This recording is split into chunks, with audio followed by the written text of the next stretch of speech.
방송에서 제공하는 투자 정보는 투자 판단에 대한 조언입니다.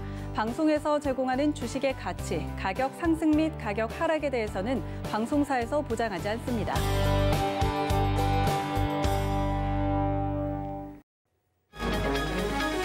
코로나19 재확산 여파에도 지난달 국내 생산과 소비, 투자 모두 증가했습니다. 통계청이 발표한 9월 산업활동 동향에 따르면 지난달 관공업과 서비스업, 건설업 등에서 생산이 늘어 전 산업 생산이 지난달에 비해 2.3% 늘었다 밝혔습니다. LG화학 전지사업부문을 떼내는 물적 분할안이 확정됐습니다. 이에 따라 가칭 LG에너지솔루션이 12월 1일 출범할 예정입니다.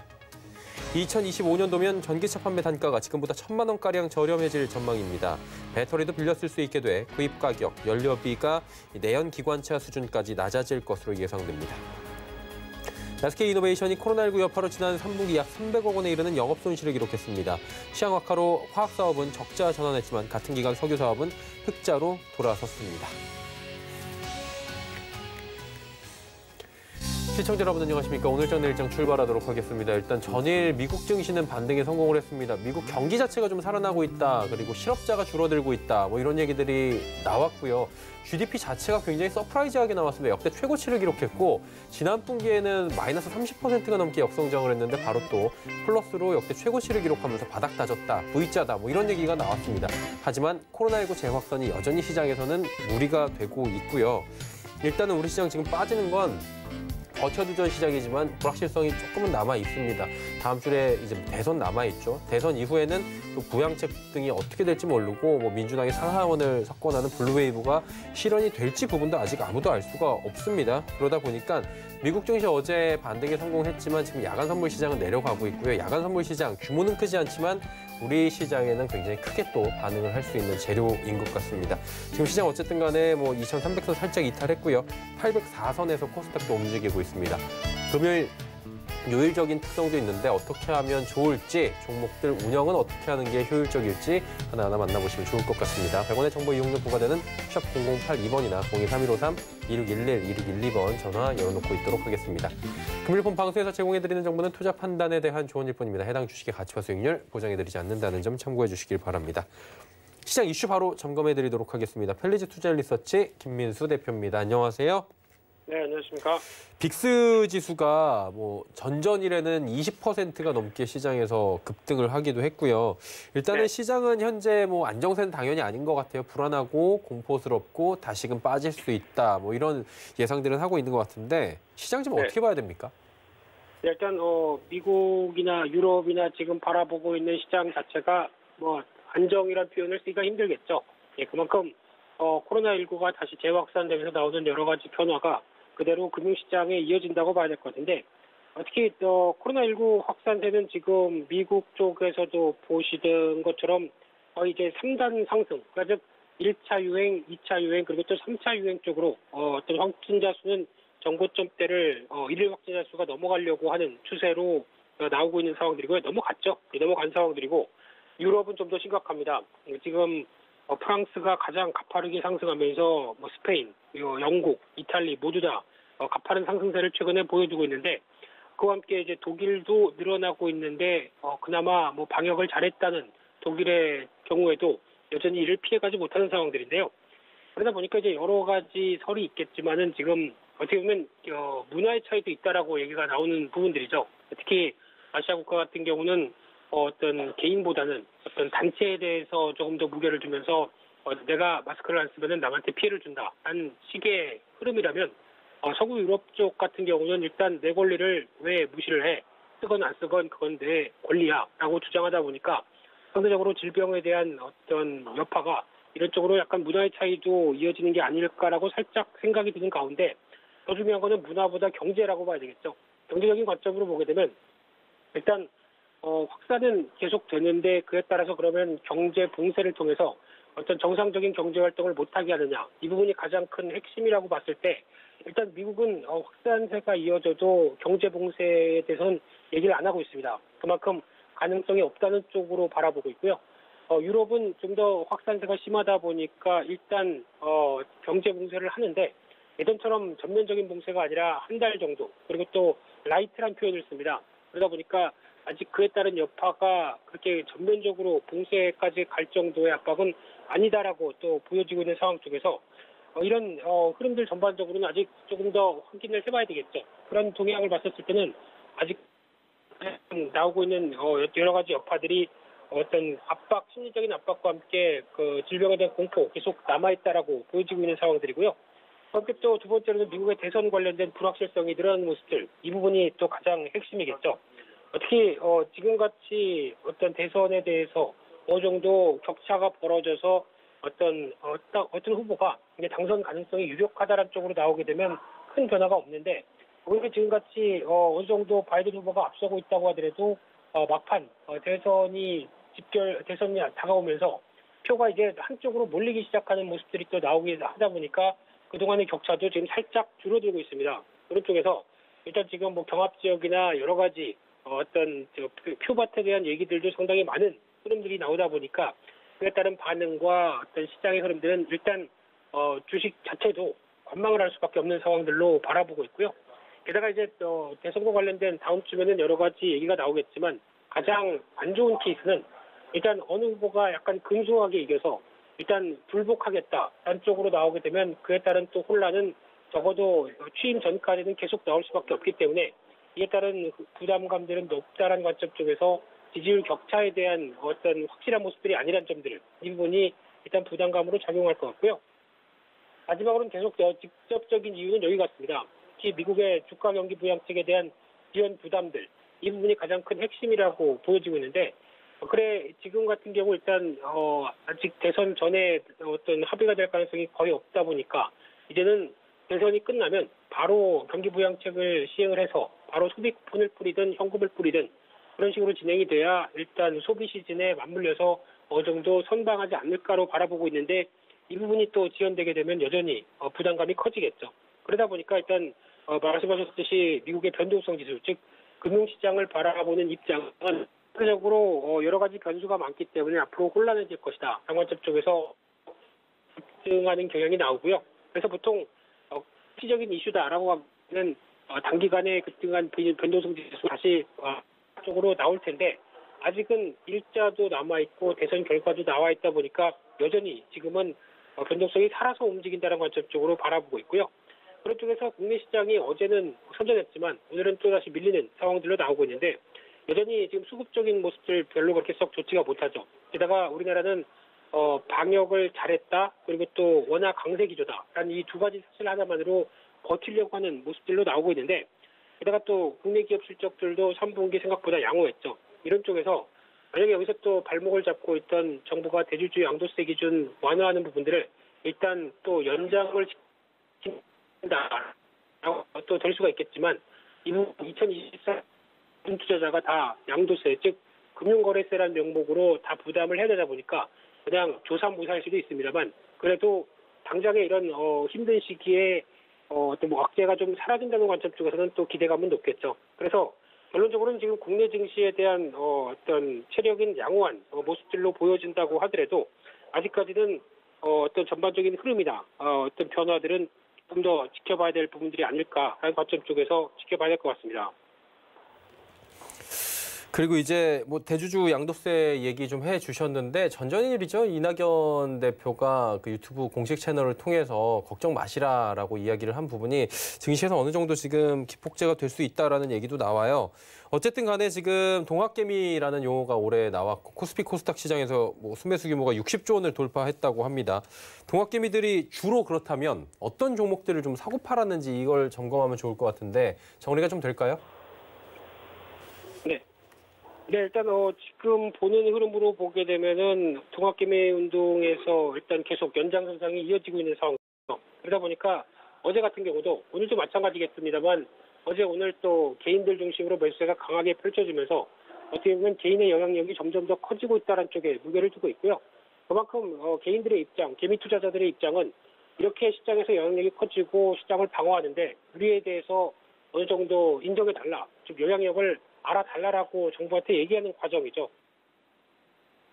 보상을 하는 게 맞다고 봐야 될 것 같고요. 그러다 보니까 여러 가지 논란이 이 양도세 이슈는 일단 연장돼야 되지 않을까라는 쪽으로 바라보고 있는데, 그런 쪽으로 봤을 때 이제 어제 같은 경우도 왜 기회인들이 매수했던 대표적인 종목들을 살펴보게 되면 코스피 같은 경우는 한마디로 어떤 경기 민감 대형주들 이쪽에 대해서 일단 지수가 밀리다 보니까 계속 사자라는 관점 쪽으로 들어왔다고 볼 수 있을 것 같습니다.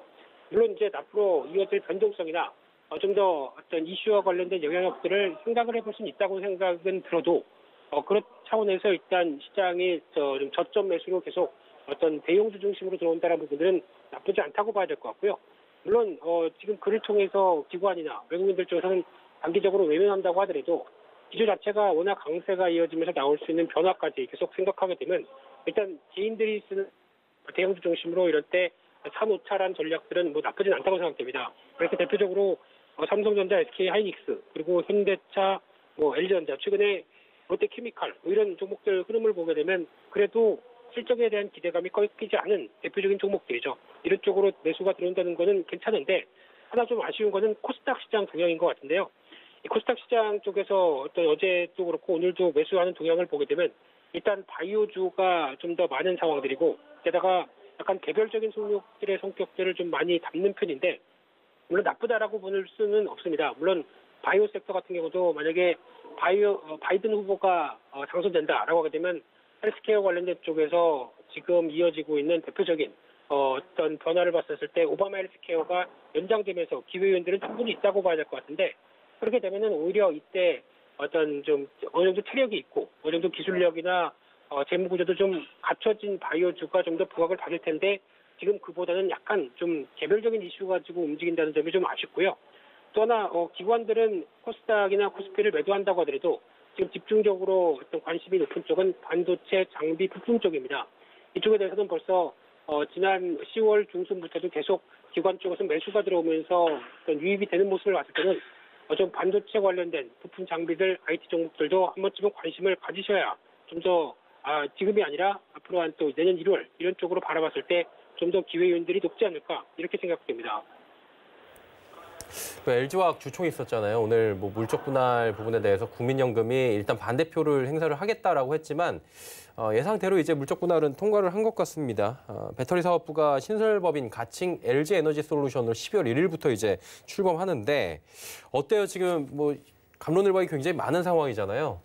네, 일단 주주 가치를 훼손시켰다는 관점 쪽으로 보게 되면 약간 대주주 즉 그룹 LG 그룹 쪽에 어떤 좀 더 손을 들어주는 그래서 그에 따른 주주 이익이 조금 더 대주주 쪽에 높아졌다는 결정이라는 데 대해서는 좀 아쉽습니다만 그래도 지금 LG화학을 바라보는 입장 쪽에서 일단 앞으로 LG 에너지 솔루션이 이어가야 될 그리고 또 자금을 계속 좀 확충해야 되고 이어가야 될 때는 그나마 최선의 선택이 아니었느냐라는 생각도 들고 있는데요.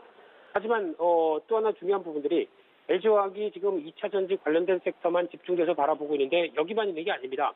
특히 더 중요한 거는 석유화학 쪽이 아직까지는 매출 구조가 상당히 높은데 이번에 석유화학 관련된 쪽 쉽게 말씀드리면 장사 잘했죠. 특히 롯데케미칼도 최근 들어서 투자에 좋은 만큼 이 석유화학 쪽에 대한 기대감은 상당히 높다는 관점 쪽에서 이 부분이 여전히 단기로 끝나는 게 아니라 조금 더 확장된다라고 하게 되면 석유화학 쪽만 가지고도 LG화학을 어느 정도 이 흐름을 설명할 수 있다는 점에서 좀 더 긍정적으로 보는 것도 나쁘지 않다고 봐야 될 것 같고요. 그런 차원으로 봤을 때 일단 지금 LG화학의 흐름은 오늘은 실망 매물이 좀 이어진다고 하더라도 일단 어느 정도 불확실성이 끝났다는 관점과 함께 어떤 주가도 고점에서 어떤 기간 조정 그리고 가격 조정도 충분히 좀 맞추는 과정이라고 하기 때문에 지금부터는 추가로 하락할 때 오히려 매수를 늘려가는 쪽이 더 낫지 않을까라고 바라보고 있고요. 특히 2차 전지 관련된 성장성은 계속 유효하다라고 하게 되면 당장 그렇다고 분할되는 게 아니긴 상황 쪽에서 여전히 아직 모멘텀은 남아있다는 관점 쪽으로 해석하는 게 좋다고 보여집니다. 그럼 이제 11월이잖아요. 증시가 10월을 넘어서 11월인데 여전히 뭐 불확실성은 대단한 것 같습니다. 어떤 전략들이 좀 필요하다고 보십니까? 네, 입 아프게 여러 얘기 안 드려도 다 아시는 어떤 이슈와 관련된 변동성 그리고 지금 당장은 다음 주죠. 다음 주와 관련된 여러 가지 미국 대선의 얘기들 이쪽이 가장 큰 시장에서 바라보고 있는 관전 포인트다 보니까 시장 자체적으로는 그럼 이때 사자라고 들어올 부분보다 일단 결과 확인하고 대응하는 게 낫지 않아? 라고 하는 또 관망적인 시각도 상당히 높은 만큼 아무래도 시장의 방향성이나 어떤 방향타가 한쪽으로 좀 안정돼서 흘러가기엔 좀 힘들다고 봐야 될 것 같고요. 그러다 보니까 아직 이런 전반적인 흐름에 대해서는 좀 더 지켜보는 건 맞다고 하되 일단 정치적인 이슈인 만큼 이 부분이 시장에서 어떤 큰 파장을 가져가면서 뭐 어떤 중기적으로 크게 압박을 가져가지는 않지 않을까 싶고요. 정치적인 이슈는 그래도 이벤트인 만큼 어느 정도 한계가 있습니다. 그러면 이 부분이 해소가 되게 되면 바로 또 시장은 제자리를 가겠다라는 쪽으로 바라보게 됐을 때 이에 따른 변화를 기대한다면 불확실성 때문에 주가가 밀린다라고 하는 부분들은 일단 매수 대응이 맞다라고 봐야 될 것 같고요. 그래서 여전히 주종시 비중 확대 쪽은 계속 관심을 가져보시면서 반도체 IT 이쪽은 계속 어느 정도 물량을 확보하셨으면 좋겠고요. 그와 함께 이제 친환경 관련된 섹터들 대표적으로 바이든 후보가 당선되게 되면은 오히려 이쪽에 대해서 단기적인 또 어떤 모멘텀이 나올 게 아니냐. 반대로 얘기하게 되면 바이든 후보가 떨어지게 되면 오히려 매물이 급하게 나올 게 아니냐라는 쪽도 생각해 볼 수 있는데 하지만 미국을 일단 제외한다고 하더라도 글로벌 대부분의 국가 약 한 70개 국가가 지금 벌써 탄소 제출권 제로를 목표로 지금 여러 가지 계획들을 내놓고 있는 상황 쪽에서 친환경 관련된 쪽은 이제 대세로 자리 잡는다고 봐야 될 것 같습니다. 그렇기 때문에 혹시나 어떤 친환경 섹터도 지금 이제 어떤 바이든 후보의 어떤 당선에 따라서 변동성은 확대될 가능성이 있어도 오히려 어떤 만약에 안 됐을 때 매물이 커진다라고 하게 되면 그 부분도 한번 기회는 삼아보는 게 좋지 않을까라는 쪽도 살짝 생각을 해보면서 일단 지금은 변동성을 이용하자라는 쪽에 초점을 맞추고 대응하는 게 좋겠다 이렇게 말씀드리겠습니다. 변동성을 적극적으로 이용하자라고 정리하도록 하고요. 오늘 말씀 여기까지 듣도록 하겠습니다. 주말 잘 보내세요. 네, 이슈 칼럼 이어갑니다.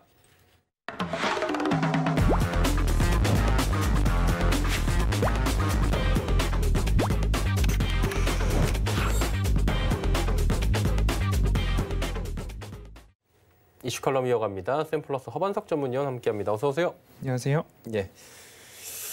미국 기술주들은 진짜 서프라이즈하네요. 아마존 이번에 보니까 어마어마하게 또 서프라이즈가 나왔고 애플도 지금 시간 외에서 올라가고 있는 것 같고 실적 잘 나올 거라고 예상을 좀 하고 있나 봐요. 그렇죠. 애플도. 그리고 뭐 MS 같은 경우에도 알파벳이 잘 나왔더라고요. 네네. 알파벳 잘 나왔고. 근데 주가는 별로예요. 그렇죠. 그렇습니다. 오늘은 반등을 했는데 기존을 찾아보면 이렇게 나올 정도면 미리 회사는 알고 있을 텐데 시들시들한데 이유가 뭐 코로나 때문입니까? 뭐 때문입니까? 뭐 코로나도 있고 미국의 이제 대선을 앞두고 있기 때문에 정치 불확실성도 있고 일각에서는 이제 뭐 MSCI 지수와 이제 각 주가별, 기업별 그리고 이익률을 놓고 보면 결국엔 주가가 현재 고밸류에이션의 꼬리표를 떨어내지 못하고 있다. 이익률의 상승보다 이미 주가가 많이 올라가 있는 상태다라는 부분이 조금 더 설명하기에는 맞을 것 같다라고 말씀을 드리고 싶습니다.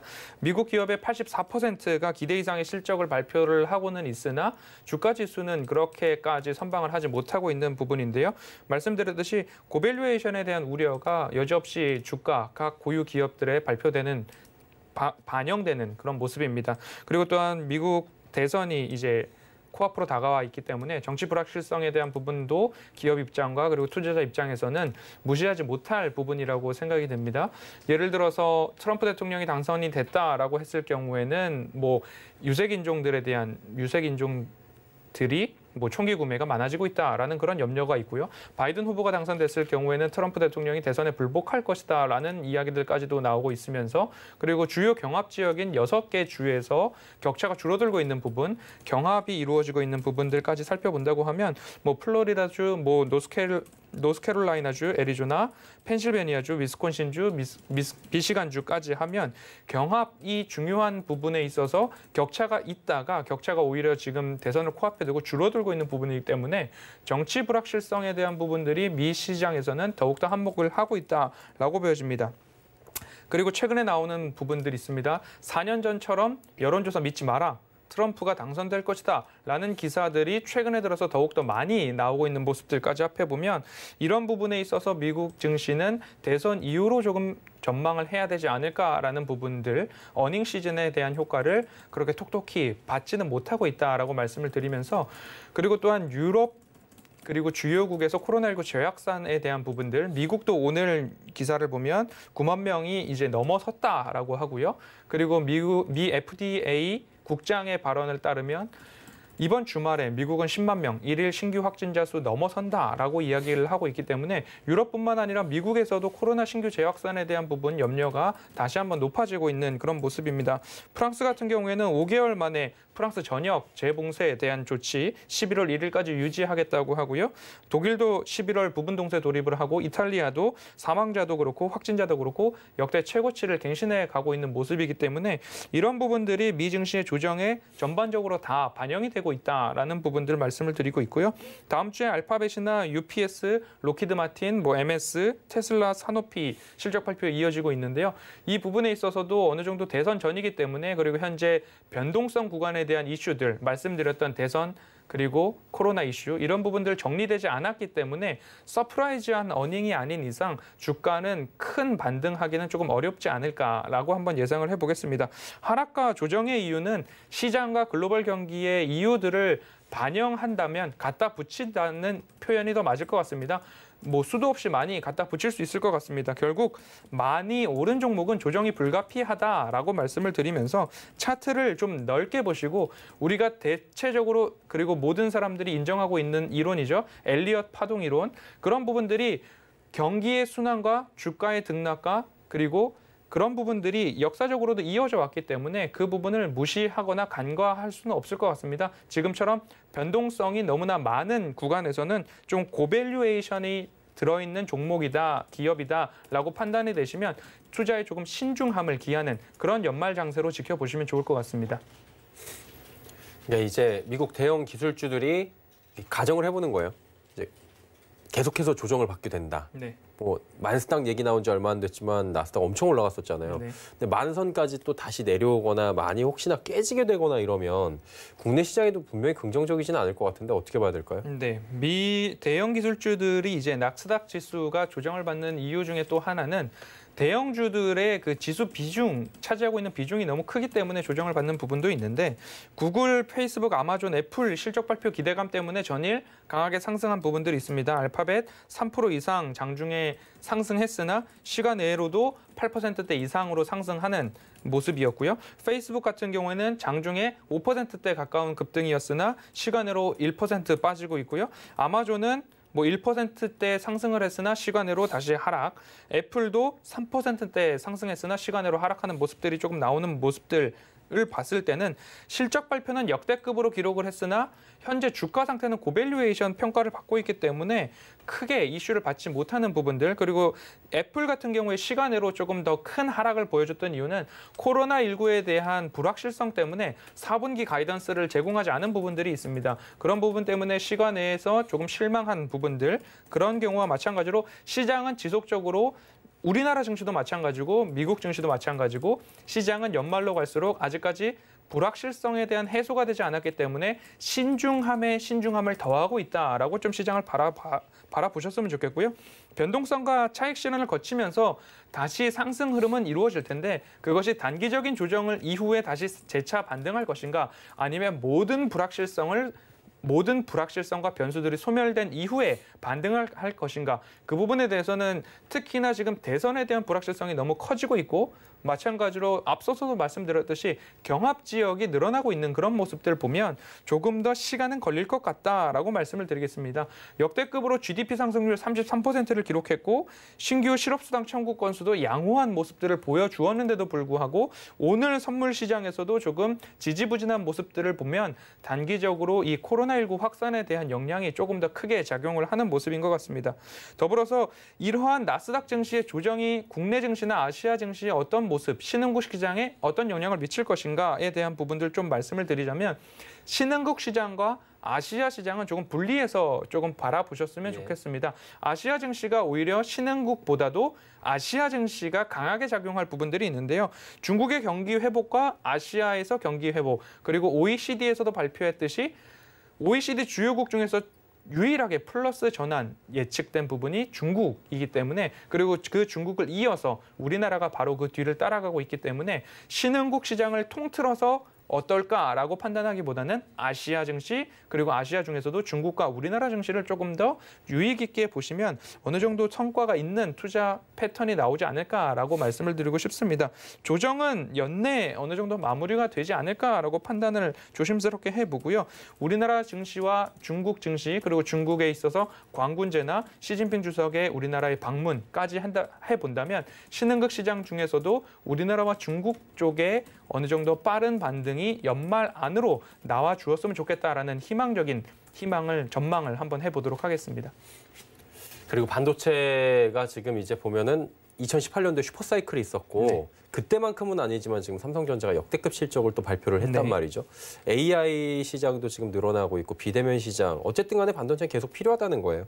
그러다 보니까 이제 앞으로도 수요는 늘어날 것이고 주가는 괜찮을 것이다 라고 한다면 선별적으로 봐야 되잖아요. 어느 쪽을 좀 예측하십니까? 지금 반도체 시장 같은 경우에는 전 세계 글로벌 업체들이 어마어마한 투자를 하고 있습니다. 삼성 같은 경우에도 전년도 10월 달에 발표한 규모보다 20% 이상, 29조 발표했다가 올해 또 30조 넘는 시설 투자 규모를 발표했기 때문에 이 부분에 있어서는 앞으로 지금 나오는 추세들이 신규 시장에 대해서 우리가 R&D 개발, 연구 개발을 통해서 신규 시장을 개척해 나가겠다기보다는 스타트업 기업들을 조금 인수하는 부분들, 그리고 이미 특허나 기술력을 갖고 있는 기업들을 M&A 시장들이 조금 더 활성화되는 그런 모습입니다. 시장 신규 선점에 대한 경쟁력이 조금 강화되고 있는 그런 부분인데요. 올해만 해도 반도체 M&A 빅딜 규모가 100조 원을 돌파했습니다. 글로벌 시장에서. 그중에 이제 핵심이 AI 반도체라고 좀 구분을 해볼 수 있을 것 같은데요. 시장 조사 기업인 IC인사이츠에 따르면 자일링스 인수가 발표되기 전까지 반도체 업계 M&A 규모가 81조 원으로 집계되고 있었습니다. 그 이후에 AMD가 경쟁업체인 자일링스를 약 39조 4천억 원, 350억 달러죠. 여기서 인수를 했고요. SK 하이닉스가 인텔의 낸드 사업 부분을 이제 10조 원 가량의 인수를 했습니다. 그리고 지난 9월에 GPU죠. 그래픽 처리 장치 회사인 엔비디아가 영국의 ARM 400억 달러, 우리 돈 약 45조 2천억 원에 인수를 했습니다. 이러한 인수 합병들이 줄곧 이어지는 부분들은 말씀드렸듯이 연구 개발을 해서 시장을 개척하기보다는 어느 정도 고성장돼 있고 안전성이 확보된 기술력을 갖고 있는 회사들을 M&A, 인수합병함을 통해서 그 시장을 빠르게 선점하는 것이 기업 입장에서 당장의 인수합병에 들어가는 비용보다 처음부터 시작하는 것보다 인수합병하는 것이 낫다라는 판단이 섰기 때문입니다. 이 시장을 좀 먼저 선점하겠다는 각 기업들이 경쟁을 하고 있는데 이 활용도, AI 반도체가 어디에 활용되길래 이러한 큰 규모의 자금을 집행하면서까지 시장을 M&A를 하고 있는가를 한번 좀 살펴보겠습니다. 데이터 센터 서버에도 들어가고 있고요. 자율주행이나 IoT, 사물 인터넷까지도 포함이 되고 있는데요. 말씀드렸던 AMD가 자일링스를 인수했습니다. 이 자일링스가 어떤 기술력을 갖고 있는 회사냐면 대용량 정보 처리 속도에 특화되어 있는 회사입니다. 데이터 센터 서버에 들어가는 그 특화된 기술을 갖고 있는데 이 기술력을 바탕으로 정보 처리 속도가 굉장히 빠르다는 거죠. 그러면 AMD가 자일링스를 인수함으로써 어느 정도 인텔과의 경쟁 구도를 조금 어깨를 나란히 할 수 있지 않을까라는 전략이 깔려 있는 것 같습니다. 더불어서 엔비디아사가 ARM을 인수했는데 ARM은 이 AI 반도체 기능 중에서도 자율주행이나 사물 인터넷 분야에 좀 특화되어 있는 부분입니다. SK 하이닉스도 마찬가지로 인텔의 낸드 사업 부문을 인수를 했는데 여기는 AI 반도체와 조금 다른 부분들이 있기는 하지만 데이터 센터에서 어마어마한 속도로 정보를 처리하는데 그 처리된 정보를 또 이동하거나 공유하거나 사용하는 그런 부분에 있어서는 SSD 시장이 굉장히 커질 것이라는 전망에 따라서 SK 하이닉스는 인텔의 낸드 사업 부분을 인수해 나가는 모습입니다.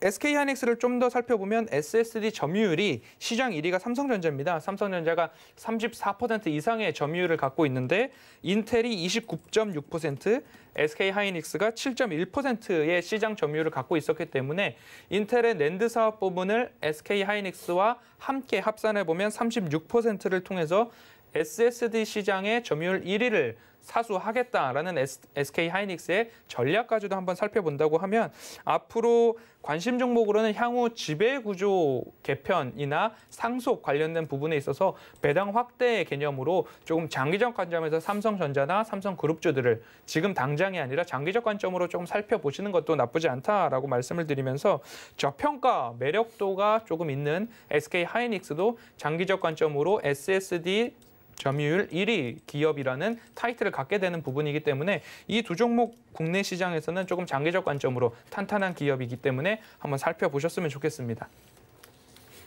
삼성전자 한번 봐야 돼요. 그리고 뭐 삼성전자에 대해서 궁금증이 많으실 것 같은데 지금 현 가격이 57,200원, 300원대인데 실적이 이렇게 잘 나왔고 지금 내릴 이유가 없는데도 불구하고 지금 많이 내려갔어요. 생각보다. 지금 뭐 6만 원대부터 하면 5% 정도의 조정이 나온 건데 이게 뭐 승계 때문이라는 얘기도 있고 여러 가지 설이 있잖아요. 네, 그렇습니다. 이게 어떻게 봐야 됩니까? 이게 지금 매수하라는 분들이 굉장히 늘었어요. 삼성전자는 실제로. 네.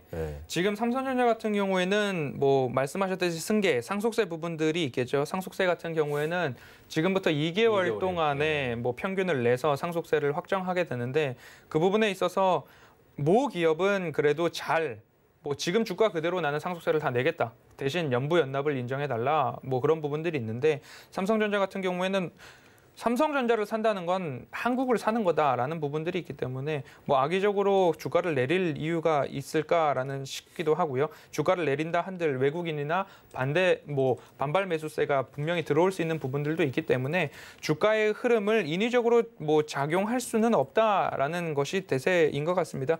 삼성전자 3분기 매출 사상 최대 분기 매출을 달성을 했습니다. 67조 원을 돌파한 모습인데요.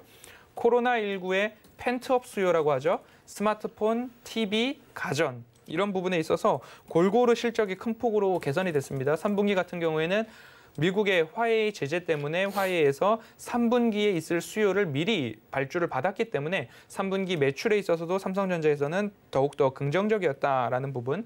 하지만 4분기에서는 환율 하락 영향 때문에 화웨이 반도체 판매 감소까지도 이어진다고 하면 매출 62조 원, 영업이익 10조 5천억 가이던스가 제공이 되었습니다. 하지만 오늘 뉴스에서 보면은 5G 관련 반도체 제외하고 화웨이에서 반도체 수입 가능하다, 수출 가능하다라는 기사까지 나오는 거 보면 다시 한번 4분기 가이던스 상향 조정될 수도 있겠다라는 생각을 한번 해봤습니다. 상속세 재원을 마련하기 위해서 배당 확대되는 부분들도 있는데요. 그 부분에 대해서도 한번 지켜보셨으면 좋겠지만 국내 주식 여건상 가장 중요한 부분이죠. 대주주 양도세 요건이 아직 마무리가 되지 않고 있는 부분들이 국내 시장의 발목을 가장 강력하게 잡고 있다라고 한번 말씀을 드리면서 삼성전자 차트를 보시면 제가 일전에 저녁 방송에서 이런 말씀을 드린 적이 있습니다. 연봉 차트를 이제 연 차트를 열어놓고 지금 5일선, 5년선이라고 말씀을 드리거든요. 그 5년선의 차트를 5년선 이평선을 뚫었을 때, 밑으로 내려왔을 때 그때가 매수하기 가장 적격이다라고 말씀을 드리는데 매수 타임이라고요? 지금 당장이 아니고요. 연봉 차트를 열어놓고 5년선을 이탈했을 때 그렇게 보면 매년마다 그 구간을 터치하는 부분은 분명히 나왔거든요. 작년도 그렇고 올해도 그렇고요. 근데 이 부분에 있어서 그렇게 되면 5만 원이 깨지는 건데 시장 폭락하는 것 아니냐라는 제가 당장에 5만 원을 깬다라고 말씀을 드리는 부분은 아니고 삼성전자만을 매수하시는 분들 20년 동안 삼성전자를 연구하신 분들 말에 의하면 연봉 차트를 열어놓고 이평선 5년선을 터치했을 때 매수하는 것이 가장 유효했다라는 이야기들이 여러 곳에서도 나오고 있기 때문에 지금 당장의 삼성전자 저가 매력도에 사신다라고 하시는 분들이 계실 텐데 그 부분도 이렇게 이평선을 한번 추세선상 어느 구간에서 내가 매수를 해야 될까 그 부분들을 한번 살펴보신다고 한다면 추세선 바닥에서 여지없이 다시 한번 반등이 나오는 부분들이 있기 때문에 그 부분들 이번에도 그 매력도가 있을 것인가 한번 참고를 해보면서 좀 장기적 관점에서 추세 하단부에 접근을 하시되 가능하면 연말 대주주 요건이 어느 정도 이슈가 마무리되면 현행 유지라는 발표까지도 나온다고 한다면 그때 한번 강하게 삼성전자 반등할 여지가 있기 때문에 조금 분할로 천천히 추세 하단부에서 접근해 보는 것이 좀 유효하지 않을까라고 말씀드리겠습니다. 네. 그리고 최근 시장에는 뭐 M&A도 굉장히 많이 있지만 여러 그룹 간의 시너지를 통한 뭐 사업 구조 재편도 있어요. 네, 그렇습니다. 네이버 CJ가 6천억 원 빅딜했거든요. 네. 굉장히 또 시장에서는 센세이션하게 받는 것 같은데 그렇죠. 이 효과가 어떨까요? 지금 네이버 같은 경우에 마찬가지로 삼성전자와 마찬가지로 3분기 최대 실적 발표를 했습니다. 분기 기준 역대 최대 매출로 1조 3,608억 원까지 달성을 했습니다. 매출액이 골고루 증가를 했습니다. 뭐 매출액은 총 24% 증가하고 영업이익은 1.8%, 당기순이익 같은 경우에 176% 이상 상승을 기록한 모습인데요. 신사업 분야의 성장이 굉장히 가속화된 부분입니다. 온라인 쇼핑, 커머스, 핀테크, 콘텐츠, 그다음 클라우드 사업 부분까지 신사업을 진행하는 모든 전 분야에서 좋은 괄목할 만한 성과를 나타내고 있습니다. 전년 대비 성장률을 본다면 커머스 쪽에서는 40% 이상, 핀테크는 67% 이상, 클라우드 부문은 66% 이상의 성장률을 보여주고 있기 때문에 앞으로도 이 시장이 확대되면 확대됐지 사그라들지는 않을 것 같다는 전망입니다. 코로나19 수혜를 받는데 집에서 물건을 배송받고 집에서 물건을 시키고 집에서 업무를 보고 클라우드, 쇼핑, 이커머스 골고루 다 수혜를 받는 모습인데 인간이라는 동물은 한번 이렇게 편리함을 느끼게 되면 그 이후에 다시 불편함을 하지 않으려고 하는 습성들이 있기 때문에 앞으로 이렇게 편리한 이커머스 시장과 온라인 쇼핑까지도 더욱더 성장을 할 것이다. 가속화되는 것은 분명히 당연하다라고 전망을 한번 해보고 싶고요. 얼마 전 이제 CJ 대한통운과 물류 파트너십 지분 인수까지 하면서 성사가 됐습니다. 최근에 이런 부분들이 있죠. 쓱 배송, 새벽 배송, 뭐 로켓 배송 이런 이야기들이 있는데 과연 지금 네이버 쇼핑, 온라인 쇼핑을 통해서 얼마만큼의 시너지 효과, 지금까지 우리가 경험해보지 못한 뭐 쓱 배송, 새벽 배송, 뭐 로켓 배송 이런 부분들 너무나 당연시되어져 오고 있는 시장인데 여기서 뭔가 혁신적인 물류 파트너십 효과가 일어날 것인가, 어떤 카드를 내놓을지는 한 번 더 주목해 보아야 할 필요가 있을 것 같습니다. 이런 부분들을 본다면 네이버를 잘 나가는 자동차라고 조금 비유를 해보자면 잘 나가는 자동차에 날개를 달아준 것 아닌가, 부스터를 달아준 것 아닌가, 이 부분에 있어서 CJ 대한통운과 어떤 카드를 낼지 조금 한번 기대를 해보았으면 좋겠습니다. 어쨌든 간에 이제 미래를 위한 투자들이 이렇게 본격적으로 기업 간의 시너지로 나올 수 있게 됐고요. 근데 이제 중요한 거는 지금이잖아요. 그렇죠. 많이 내려요. 그냥 직관적으로 말씀드리면 2,300선이 지금 무너졌고 나스닥 야간 선물이 2% 가까이 밀리고 있거든요. 네, 그렇습니다. 연말은 다가오고 있고. 네. 그래도 포트에 담고 싶다면 좀 괜찮은 종목들이 남을 텐데 어떻게 네. 보세요? 지금 삼성전자를 좀 반도체 부분을 또 말씀을 드려야 될 것 같아요. 삼성전자에서 시설 투자 규모를 전년 대비 굉장히 20% 이상, 30조 원 이상 발표한 부분들이 있기 때문에 조금 이 반도체 후공정 반도체 섹터 전반에 있어서의 낙수 효과까지도 한번 기대해 볼 만하다라고 말씀을 드리고 싶고요. 오늘 발표된 뉴스에 따르면 이제 화웨이 같은 경우에 5G 관련된 정보 보안에 대한 부분들이 미국에서 강화되다 보니까 화웨이의 5G 관련된 반도체 이외에는 뭐 수출 다 허용을 하겠다, 수입 허용하겠다라는 이슈가 나오고 있기 때문에 오늘 제가 재무적으로 안전한 그런 종목들 위주로 몇 가지 조금 추려보겠습니다. 먼저 이제 원익 IPS인데요.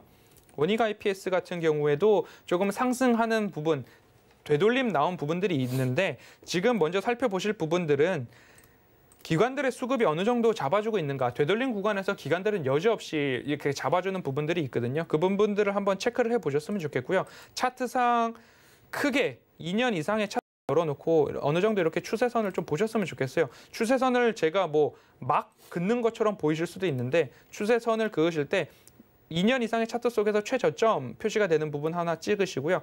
지금 중간, 오늘 가장 최근래의 저점을 찍으시면 추세선상 바닥 부분에서 반등이 나온다는 모습들을 조금씩 확인을 하실 수 있으십니다. 그런 부분까지도 체크를 해보시고 지금 내가 매수할 구간인가를 따져보실 때 고점에서 매수하시는 것이 아니라 지금 이렇게 차트를 당겨보면 내가 이 고점 구간에서 매수를 들어가실 건가, 매수를 할 것인가에 대한 부분들 판단하실 때에 이 부분에서 내가 매수를 하겠다라고 들어가셨다고 한다면 여지없이 그 이후에 조정이 나오는데 조정이 어디까지 나오느냐? 바로 이 추세선 하단 부분까지 조정이 나왔다가 재차 반등이 나온다는 그 부분들 한번 살펴보시면서 매수 접근을 하시더라도 접근을 하셔야 되고 제가 보는 추세선상의 1단계 그리고 2단계에서는 기업의 구유 가치 영업 실적, 매출, 기업이 얼마나 돈을 벌고 있는가 이 숫자에 대한 가치 무시하지 못한다는 부분이죠. 지금 원익 IPS를 예를 들어드렸습니다. 매출액 전년도 6,692억 했는데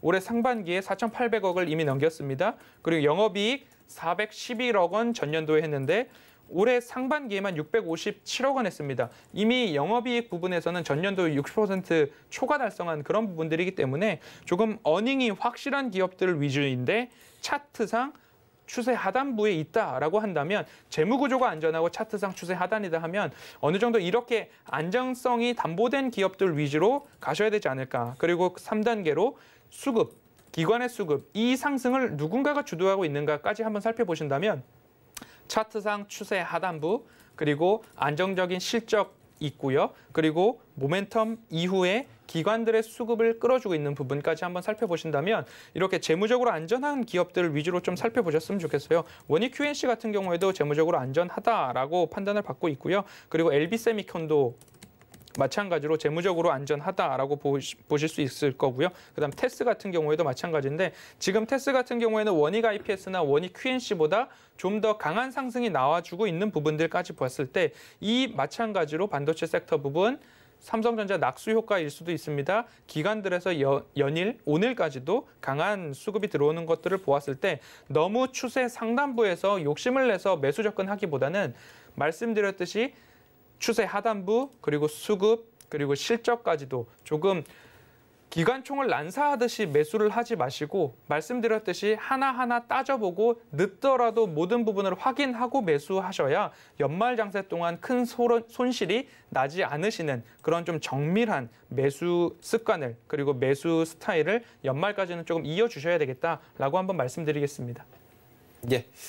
오늘 말씀 여기까지 듣고요. 잠시 뒤에 저희가 다시 모시도록 하겠습니다. 고맙습니다. 감사합니다. 네, 돈모 리포트 바로 이어갑니다.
돈모 리포트 출발하도록 하겠습니다. 이주연 위원 연결돼 있습니다. 안녕하세요. 네, 안녕하세요. 네, 반갑습니다. 오늘도 좋은 소식이 들려오고 있는데 잠시 뒤에 다시 여쭤보도록 하고요. 운영 원칙부터 간단하게 설명해 드립니다. 자, 보시는 것처럼 두 종목 공개하고요. 매주 월요일 그리고 게릴라성으로 하루 딱 요일을 정하는데 어제 했어요. 그리고 어제 한 종목이 상한가에 진입을 했다. 뭐 이런 얘기들이 있는데 자세히 한번 얘기 나눠보도록 하겠습니다. 노란톡 공개는 오늘은 없어요, 확실하게. 근데 이제 노란톡 원하시는 분들은 서울경제TV 이주연 검색하신 뒤에 입장 가능합니다. 네, 수익률도 한번 살펴보도록 하죠. 누적 수익률 154% 많이 올라갔어요. 지금 보면 5종목 지금 쭉 보이고 있고요. 모두 다 초창기에 빠져나간 종목들 위주로 지금 보고 계십니다. 다음 볼까요? 예, 유나이티드 제약, 우텍 뭐 이런 종목들 레몬도 잘 달렸고요. 다음 보겠습니다. 독제약품부터 휴마시스까지 모두 다 플러스.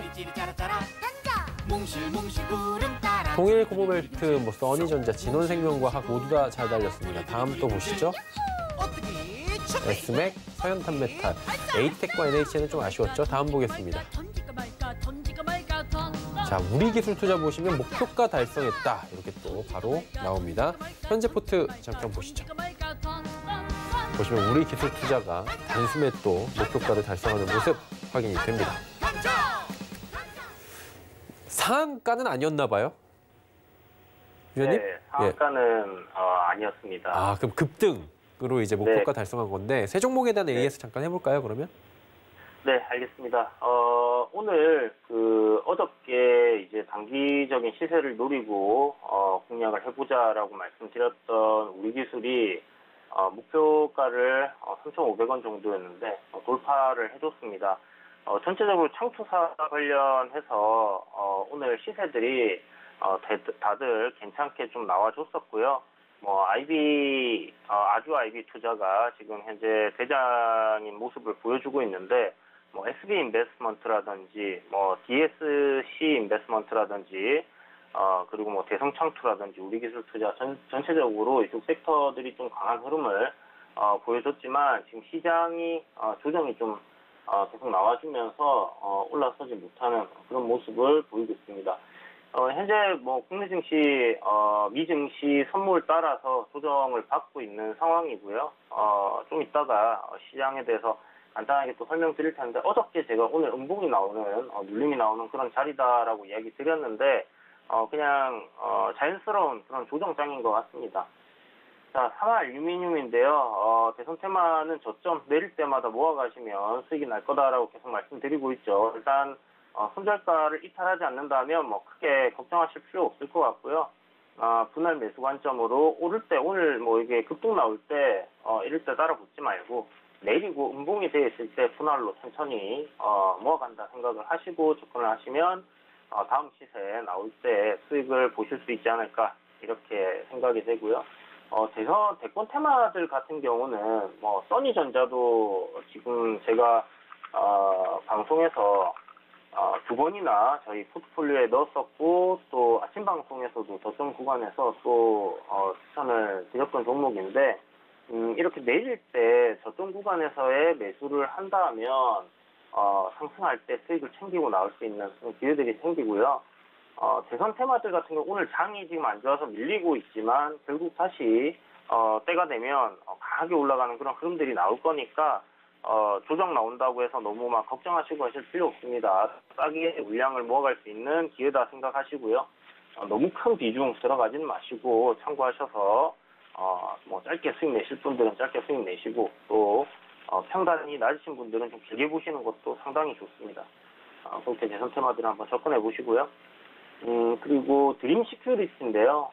이 종목 지금 보시면 전체적으로 장기 상승 추세선 이제 밟고 있는 그런 구간이거든요. 그래서 62평선 있는 이 구간대에서 위로 방향을 다시 잡아준다 하면 제 생각에는 20선이나 여기 4,500원 저항 구간까지는 한번 올라올 거예요.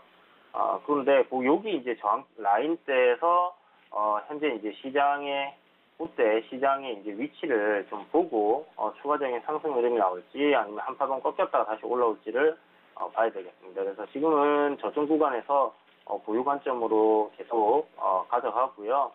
추세 이탈하거나 손절가 이탈하게 되면 그때는 정리를 하겠지만, 그렇지 않다면 아직까지 큰 그림에서의 상승 흐름은 이어지고 있다라고 생각이 들고, 지금 지수가 저점 추세대 하단에서 이제 돌리는 흐름이잖아요. 최근에 이제 3일 정도 강한 흐름을 보였는데, 이 종목은 지수 반등 때 그렇게 좀 강하게 지금 움직여주고 있지는 못하지만 저점을 좀 잡아가는 그런 모습을 보이고 있기 때문에 크게 걱정하실 필요는 아직은 없을 것 같습니다.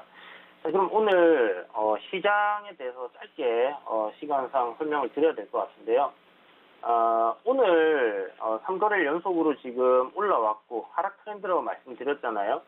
저항 구간이 820포인트 정도가 중심 가격인데, 오늘 갭이 조금 떠서 여기서부터 이제 출발할 거라고 예상을 했는데, 미국 선물 시장이 장시장 할 때 벌써 1.3% 정도 조정이 나와 있었던 상황입니다. 그래서 시장이 크게 상승 갭 출발해서 눌림이 나오지 못하고 지금 거의 시가 부근에서 출발해서 조금 밀리고 있는데요.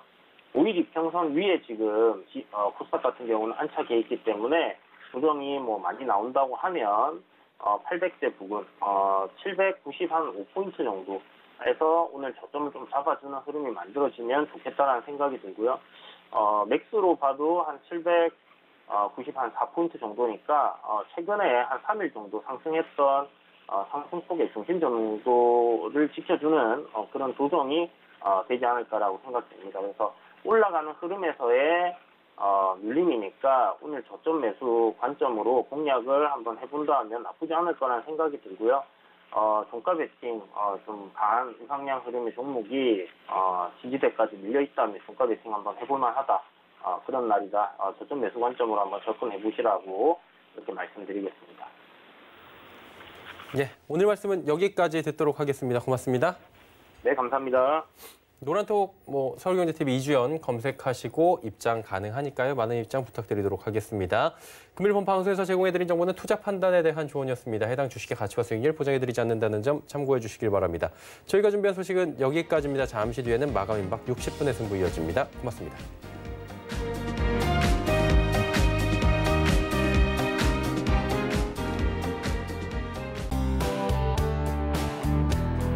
방송에서 제공하는 투자 정보는 투자 판단에 대한 조언입니다. 방송에서 제공하는 주식의 가치, 가격 상승 및 가격 하락에 대해서는 방송사에서 보장하지 않습니다.